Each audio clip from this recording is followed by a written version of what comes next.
ಎಲ್ರಿಗೂ ನಮಸ್ಕಾರ. ಇವಾಗಿನ ವಿಡಿಯೋದಲ್ಲಿ ನಾನು ದೇವಿಗೆ ಇಡುವಂತಹ ಬಾಗಿನದ ಬಗ್ಗೆ ನಿಮಗೆ ತಿಳಿಸ್ಕೊಡ್ತಾ ಇದ್ದೀನಿ. ಬಾಗಿನವನ್ನ ಇಡಬೇಕಾದ್ರೆ ನಮಗೆ 2 ಮೊರಗಳು ಬೇಕಾಗುತ್ತೆ. ಸಗಣಿ ಬಂದು ಲಕ್ಷ್ಮಿಯ ಮತ್ತೊಂದು ಸ್ವರೂಪ ಆಗಿರುತ್ತೆ. ಹಾಗಾಗಿ ನಾವು ಸಗಣಿಯಿಂದ ಮೊರಗಳನ್ನ ಸಾರಿಸ್ಕೊಂಡು 1 ಡೇ ಅಥವಾ 2 ಡೇ ಬಿಫೋರ್ನೆ ಪ್ರಿಪೇರ್ ಮಾಡಿ ಇಟ್ಕೊಂಡಿರ್ಬೇಕು. ಈ ಮೊರಕ್ಕೆ ನಾವು 5 ಕಪ್ ಅಷ್ಟು ಅಕ್ಕಿಯನ್ನ ಹಾಕಿ ಹರಡಿಸ್ಕೋಬೇಕು.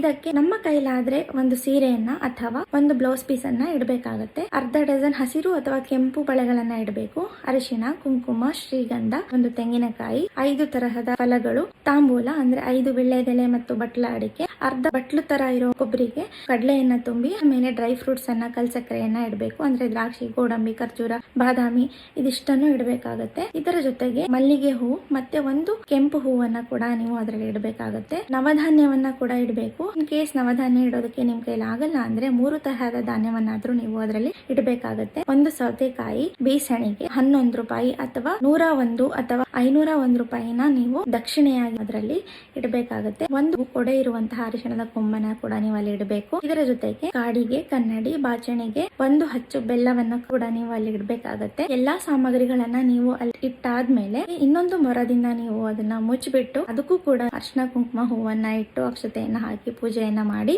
ಅದನ್ನು ಸಹ ನೀವು ಒಂದು ತಟ್ಟೆಯಲ್ಲಿ ಇಟ್ಟು ದೇವರಿಗೆ ಬಾಗಿನದ ರೀತಿಯಲ್ಲಿ ನೀವು ಇಡಬೇಕಾಗುತ್ತೆ. ಈ ರೀತಿ ಮಾಡೋದ್ರಿಂದ ದೇವರಿಗೆ ಸಂತೋಷ ಆಗುತ್ತೆ. Thank you.